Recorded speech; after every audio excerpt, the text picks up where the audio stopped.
kirim yang sangat berat, bahkan tidak nasional. Nah, kalau demikian, paket itu akan diteliti lebih dahulu, mungkin dengan hati-hati dan was-was gitu ya, karena dengan curiga dan khawatir. Atau juga seseorang dapat bersifat agak ekstrim, tidak mau menerima paket itu dan menolak. Selain itu, ya mungkin sudah sering kita menerima sesuatu. Misalnya sebuah paket yang isinya adalah pesanan kita lewat pembelian online.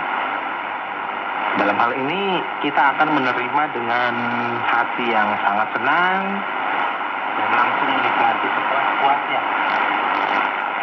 Atau kalau paket itu adalah hadiah ulang tahun dari keluarga kita atau teman-teman kita yang memang sudah dijanjikan, maka sudah tentu kita akan sangat bergembira.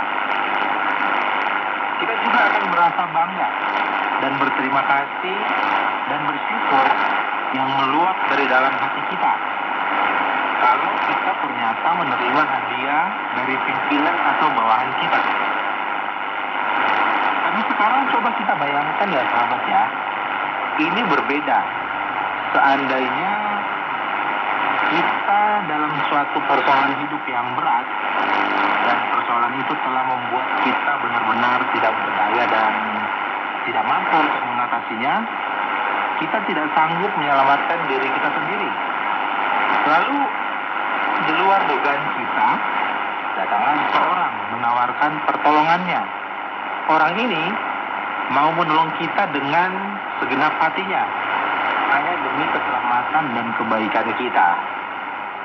Dan kita yakin dengan pasti orang itu dapat melepaskan kita dari persoalan yang membelit atau menindih kita. Dalam hal ini, kita bisa saja menghadapi dua pilihan. Menerima tawaran pertolongan itu dengan lapang dada, karena kita sungguh mengerti dan yakin inilah pertolongan yang tepat, dan inilah saatnya kita dapat keluar dari persoalan hidup kita. Atau kita justru menolak tawaran pertolongan itu, ya karena berbagai alasan.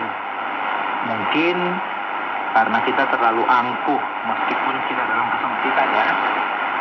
Atau mungkin juga karena kita curiga orang itu berpura-pura mau menolong kita dengan tujuan memperalat kita demi kepentingannya sendiri. Ya mungkin juga kita takut ya, bahwa pertolongan itu meskipun dapat membebaskan kita sesaat, dampaknya setelah itu akan mendatangkan persoalan yang jauh lebih besar dan sebagainya. Oke, sahabat, beberapa contoh di atas itu hanya memberikan gambaran tentang hati yang menerima. Ya tentu saja dengan suatu keyakinan yang positif untuk menerima sesuatu yang benar dan baik, yang berguna bagi diri kita, demi keselamatan kita dan demi kesejahteraan hidup kita. Tetapi tentu saja sahabat, untuk membentuk atau mencapai sebuah hati yang menerima dalam diri kita, pada prinsipnya kita harus mengerti lebih dahulu tiga hal yang penting ini. Yang pertama, apa yang akan saya terima?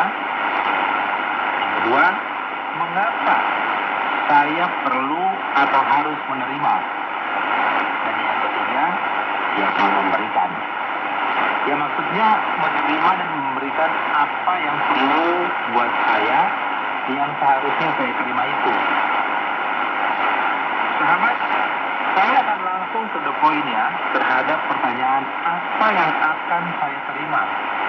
Ya jawabannya sangat ya, yakni keselamatan.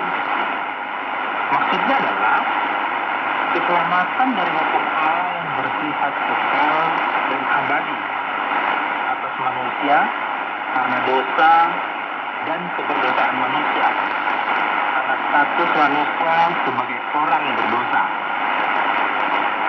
Keselamatan ini terutama menyangkut keselamatan kekal, yakni keselamatan setelah kematian secara fisik.